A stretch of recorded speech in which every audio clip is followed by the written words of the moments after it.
All right. Good morning, everybody. My name is Francisco Garza. I apologize for the delay. We were having some issues with Microsoft Teams going across different organizations to include the State Department, some personal emails, and Credera. But allow me to begin. Hello, Elite Meet, Credera family, representatives of KeyTerrainCyber.com, and civil servants from the State Department. Welcome to the Credera Veterans Network speaker series featuring Ambassador Nathaniel Fick.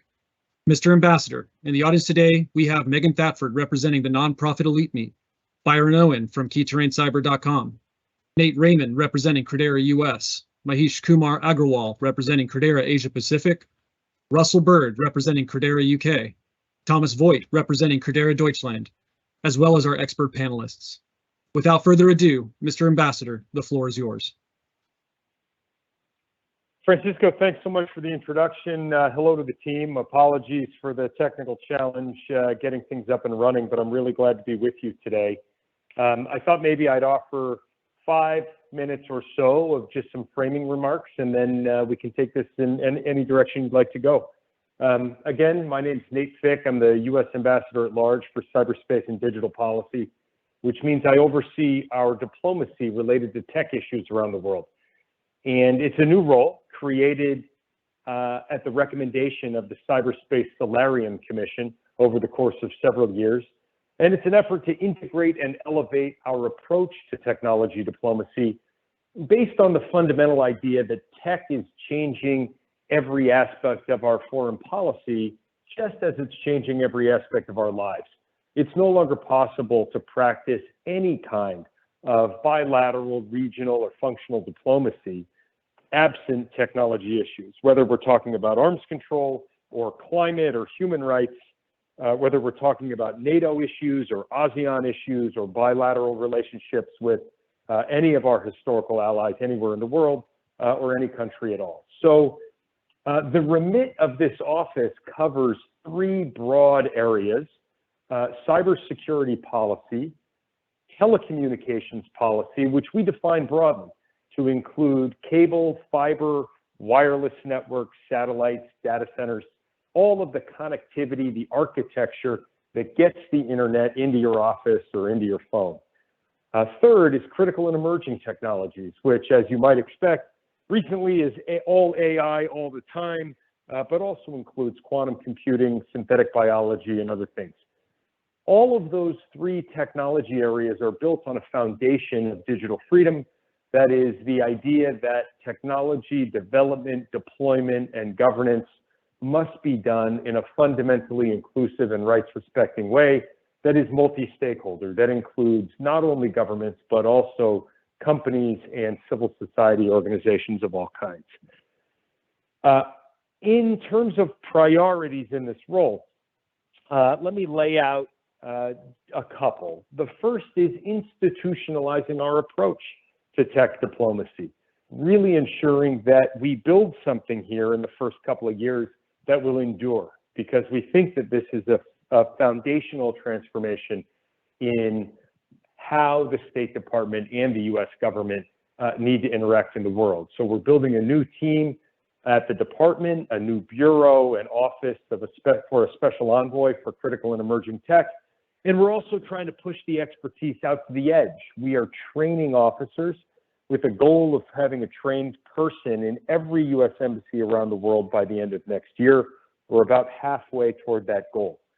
Out in the world, we also have a handful of priorities, and as you might expect, they track pretty closely to the U.S. national security strategy and to the Secretary of State's priorities. One is to recognize that Russia's further invasion of Ukraine ought to result in a strategic defeat for Russia. We spend a lot of time coordinating technology assistance to our allies in Ukraine. 2, recognizing that China is the only state in the world that has both the desire to remake the international system and also the ability to do it. On the technology front, that means competition around the world to ensure that we are getting trusted infrastructure deployed wherever possible, trusted wireless networks, trusted undersea cables, and the like. And then the third thing that I would identify as a priority is that we always have the bandwidth and the capacity available to respond to bad things when they happen. Iranian cyber attacks in Albania, Russian Conti ransomware cyber attacks in Costa Rica. We led the incident response to both, and we certainly have to be ready for whatever happens tomorrow. Let me say two more things before pausing. The first is a theory of the case for why all of this matters, and then second, let me talk a little bit about veterans and transitioning, given this audience. In terms of the theory of the case, our belief is that technology innovation ought to remain our North Star. The technology innovation as a source of national power is increasingly foundational, that it is like geography or demography or natural resources. It is not on the same level as traditional measures of power like military capacity or GDP.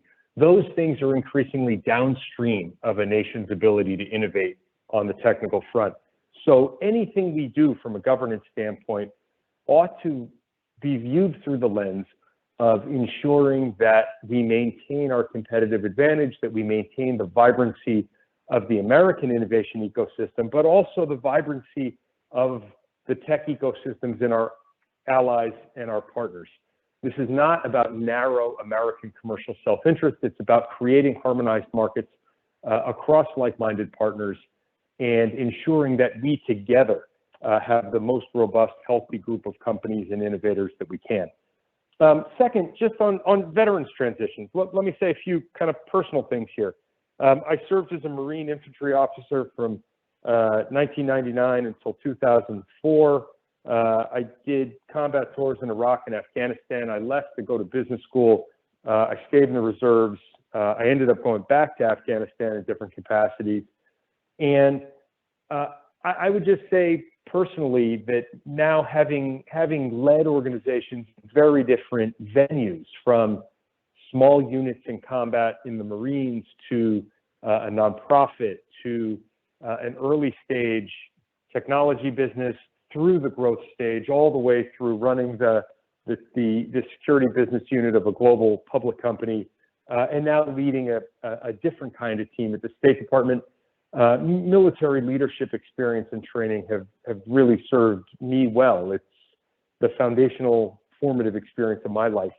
I think that the idea that officers eat last, that notion of servant leadership that so many in the military are accustomed to, really does serve us well. I think the idea of distinguishing between legal authority and moral authority, between formal authority and informal authority, the idea that everybody in any organization, regardless of where they sit in the org chart, everybody's a leader. Everybody has an opportunity to lead by their example, to lead their peers. That's just an idea that is baked into our military experience. Finally, I would say that I now, about after 15 years in the private sector, the chance to be back in government service, back in the mission, supporting the mission, feels great. And I would encourage all of us who maybe spent some time in the military early, and those who didn't, anybody who's building a career that crosses, that certainly that's in the technology area, I would encourage everybody to spend some time and energy in public service. The country needs us. All of our countries need us. And so maybe with that, I'll pause. I'm glad to be with you. Happy to take this conversation anywhere you'd like to go. Thank you again for having me. Thank you, and Semper Fidelis, Mr. Ambassador. If I could, I would like to ask a question to help frame the conversation that the panelists will have with you. And as America's voice to the world on U.S. technology diplomacy, what are your guiding principles in leading this work? And are these principles shared by our international partners? It's a great question. I would identify a couple of principles that are foundational for us. The first one is multi-stakeholderism. That is the principle that effective development, deployment, and governance of tech can't be done by governments alone. It simply can't be. The balance of innovation sits in the private sector, the balance of the talent sits in the private sector, the bulk of the attack surface we care about protecting sits in the private sector, and civil society organizations, a free and open press. These are watchdogs that keep democratic societies over time on the straight and narrow. So a principle for us in the United States, a principle that's adhered to by many of our like-minded allies, is this principle of multi-stakeholderism. Our competitors, our adversaries, tend to have quite a different view of how tech ought to be developed, deployed, and governed. Their approach tends to be more top-down, less organic, more command and control, more authoritarian, with less room for dissenting voices and less room for an independent, vibrant tech economy. So that is quite a distinction. I think at the level of principle, another is that, and I mentioned this earlier, it's really that innovation ought to be the North Star. And this is where there's a shade of difference between us and even some of our closest allies in Europe, for instance, where there tends to be a different view of regulation. And look, it comes from a place of wanting to protect citizens, of wanting to make sure that tech works for people, not people for tech. It comes from a good place. And look, I built and sold 2 technology businesses to European buyers. I have an interest in a vibrant European tech ecosystem. But I think it's just imperative that that the next generation of technology businesses, of hyperscale technology businesses, is built not only in the United States, but also in places like Germany and France and Japan and South Korea. And so one of the things at the level of principle that we try to advocate for is a regulatory environment that encourages business creation and growth, because it is a foundation of our shared, rights-respecting, democratic coalition power. Excellent. Thank you for framing that for us, Mr. Ambassador. Ladies and gentlemen, at this time, I would like to introduce our panel of experts in emerging technology. Keir Bowden, Russell Bird, and Adarsh Panda of the UK, and Vincent Yates of the United States. Panelists, the floor is yours.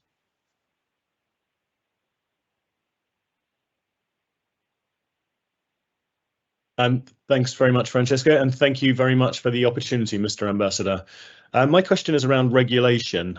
So I think in the developed nations, particularly the liberal democracies, there appears to be a broad agreement between government and between business leaders that regulation around the emerging technology of generative AI is very much needed. Not necessarily agreement on how that should work, but agreement that it's needed. But what should be considered when defining these regulations to ensure that we don't disadvantage developing nations? Thank you for the question. I can give you a perspective from this seat and talk a little bit about the U.S. approach here. Again, going back to the idea of our North Star being maintaining our innovative edge, the U.S. approach to generative AI has been to start with a set of voluntary commitments, initially from 7 leading businesses. That group has been expanded now to more than a dozen. And these voluntary commitments span 3 main areas: the safety of the models themselves, the security of the models, and then trust in terms of ensuring that users, consumers, can distinguish between AI-generated content and non-AI-generated content. We started with voluntary for 2 reasons. First, because by definition, it doesn't constrain innovation. These are commitments that the companies themselves have agreed to adhere to. And second, because it's fast. The pace of change in generative AI and emerging tech broadly is so fast that it's not like 1945 when the test at Trinity happened 12 years before the establishment of the IAEA. We don't have 12 years to put a fully developed governance structure in place. So the voluntary commitments are a start.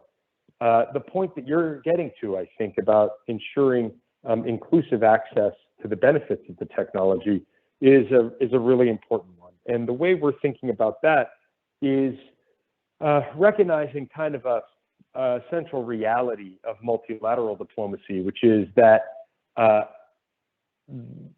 breadth, inclusivity brings legitimacy, but it makes quick action and it makes substantive action harder or slower because of the diversity of viewpoints involved. Narrow groups, like-minded groups, can move more quickly and can sometimes do more substantively, but they don't have the same legitimacy precisely because they're narrower. So we're pursuing multiple tracks. In the G7, the group of the world's leading democracies, we're trying to advance a very substantive governance agenda that is built on the voluntary commitments. In parallel, at the United Nations, we are working broadly with every country in the world to try to apply generative AI in pursuit of the UN Sustainable Development Goals. 85% of those goals are currently off track.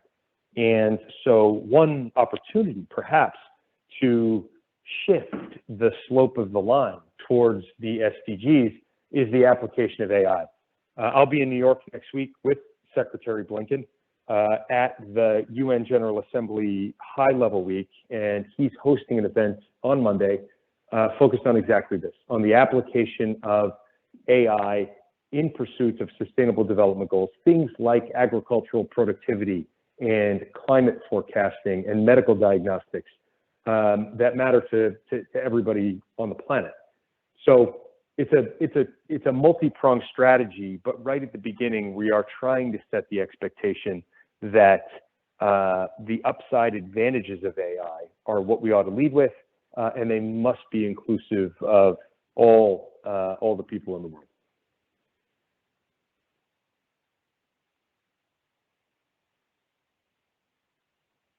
Thank you for that answer. I'd actually like to ask just one follow-up question. In your opening remarks and also in that answer, you mentioned trust a couple of times.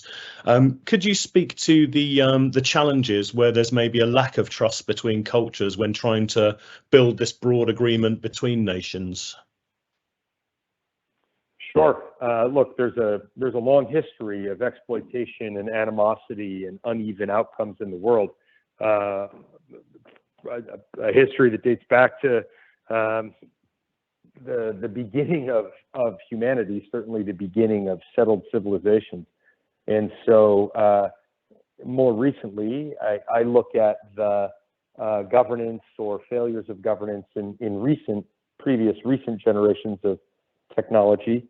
And I think that I'll be self-critical here of the United States in a way that our president has been.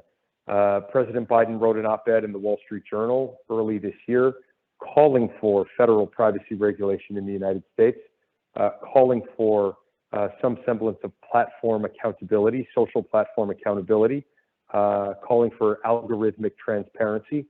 The social platforms have been harmful in so many ways. The Surgeon General released a report also earlier this year laying out empirical evidence for the harm to kids. I think we've seen ample evidence in the last US election and in elections in other parts of the world of the platforms being used by malicious actors and intelligence services to manipulate democratic outcomes. So those recent failures of governance have heightened a lack of trust that the US and other leading democracies can get the development of generative AI right, can get the governance of generative AI right. So I do think we need to be honest with ourselves and honest with others. And the voluntary commitments are an effort to signal quite clearly that we do not intend to take the same laissez-faire, hands-off approach that we have taken in some other technology areas, and that indeed, as the president has said, that we've learned the lessons of the recent past.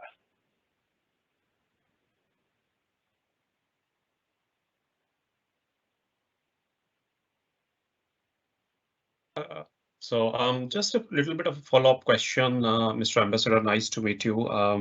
So in terms of, you spoke about, the nature of the technology and how it's evolving. Obviously, it's, still to be figured out how it's going to pan out, considering the differences in, the generative capability that Gen AI has over other ML technologies. You spoke about collaboration to bring, the different nations who may not be as advantaged position as, some of the developed nations. How do you see the challenge, with your engagement so far, and how do you see sort of this panning out over coming few years? Yeah, I think that it's a complex question with a complex answer, and I can give you a little bit of insight on the two main tracks that I mentioned.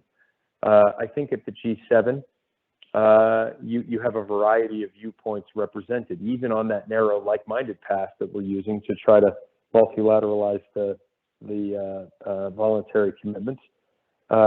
The EU, again, has taken a fundamentally different approach to regulating these technologies. The EU AI Act has been in development now for a couple of years. In fact, it predates the generative AI era.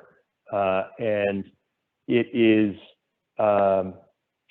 important to the European Union that process be allowed to unfold at its own pace, even though we would like a governance regime to come together more quickly.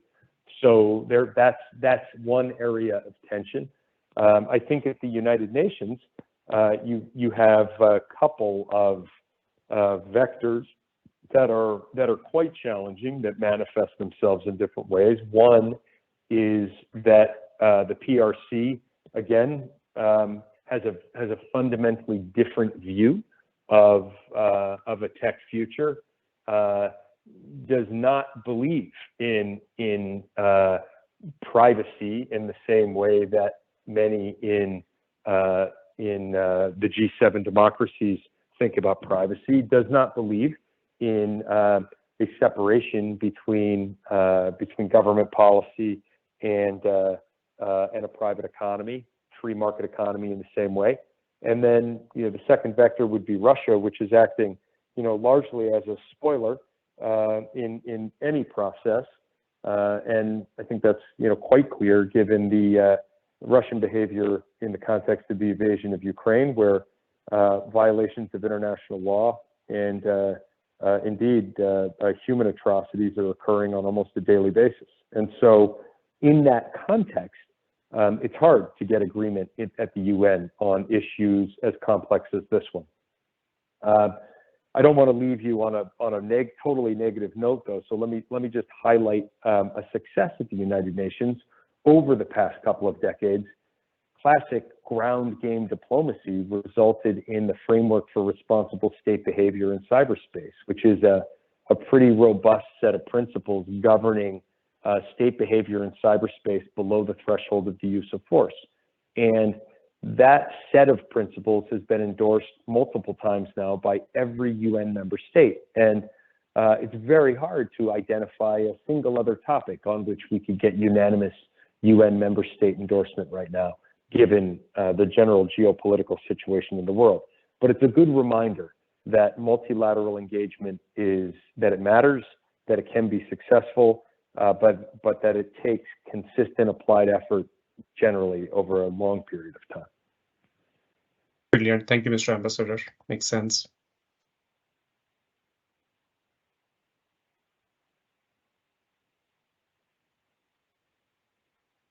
Mr. Ambassador, thanks for the opportunity and great to meet you.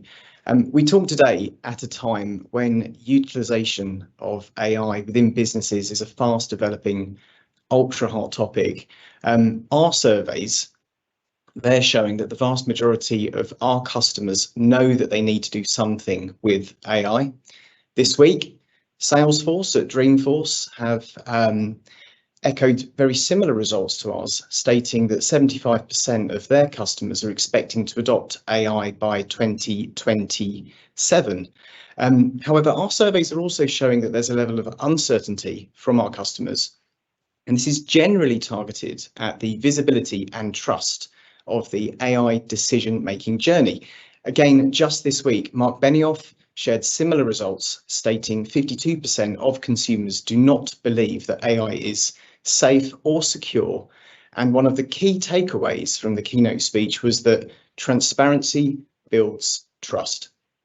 With that in mind, my question for you today is, given the potential impact to businesses, what measures should be considered to ensure transparency and accountability regarding the decision-making processes of AI systems to really give that confidence to use it? I think it's an important question, and that in fact is one of the animating questions that has driven and continues to drive the development of the voluntary commitments. Again, an expanding group of companies, nearly 15 of them now, that including all of the major foundation model developers, who have agreed to abide by this set of commitments, and more companies will join, and the number of commitments, the richness of the commitments will continue to deepen. They fall into three categories. So let me try to answer your question within the framework of the voluntary commitments, because this is something that's actually getting done. They fall into three categories: security, safety, and trust. Security is probably the best understood of the three. It is the category with which we are all most familiar. It has to do with guidelines around securing the models themselves, cybersecurity standards, third-party testing, disclosure of the results of those tests, and the like. Safety is a little bit more complicated. One of the realities of these complex systems is that you don't really know what they're going to return unless you have 1 million people using them for some period of time. And so the safety guidelines have to do with exactly that, ensuring that the models are subjected to red teaming and testing to some reasonable degree, so that they don't return the most harmful results around things like biosecurity or cybersecurity. The third category, and I guess I'm moving up the chain in terms of both importance and complexity, is trust. And in simple terms, trust means ensuring that users can distinguish between AI-generated content and not. There are a few different elements of this. There's going to be work on provenance of content, work on the shorthand would be watermarking, but identifying content. These are challenging, both because they can be spoofed, also because even if the verification is there, it's not clear that consumers are really going to see it or care. And so there's likely a public education element here as well. And so those are the avenues that we're pursuing. I think that kind of embedded in your question is the reality that the pace of adoption of AI and the benefits that will accrue to businesses from AI will only be as fast and as great as trusted use and deployment. So that's maybe the governor on all of the opportunity here is how to do it with trust. And in fact, I would broaden that and say, actually the entire digital economy is predicated on maintaining a basic level of trust in interactions. And that's what has undergirded, all of our thinking on cybersecurity as well. The goal is not to eliminate threats. The goal is to maintain kind of a sufficient level of transparency and trust so that people can engage in the ecosystem to advance business, economic, communication, educational, whatever their ends are. So look, it's a wildly imperfect answer. I think it highlights, again, one of those foundational points that governments aren't going to get there on their own, that it's going to require deep, sustained engagement from business, from civil society, that it's not going to happen quickly, but we need the first steps in place now, and then we can build on them over time. Excuse me, Mr. Ambassador. Thank you. I apologize for the interruption, but we know that you are a very busy man and we are approaching our time limit. At this time, I would like to give the floor to Justin Bell, our Credera Global CEO, for closing comments. Justin, the floor is yours. Great. Thank you, Francisco. And Ambassador Fick, just on behalf of all of my colleagues globally, wanted to say thank you for not only the investing your time with us here today, but your service to the United States and to the global community on these important topics and issues. And so really do appreciate you spending that time with us today. Incredibly insightful and impactful. And Francisco and the rest of the Credera Veterans Network, thank you to you all for organizing this really unique and incredible event, and that we are all able to learn from as we step forward into this next era of tech. So with that, we'll wrap up here. Thank you to everyone, and I hope you have a fantastic weekend. Justin, thank you. Francisco, thanks. And Credera team, many thanks for having me. I enjoyed being with you. Thank you, Ambassador. Have a great weekend. Bye-bye.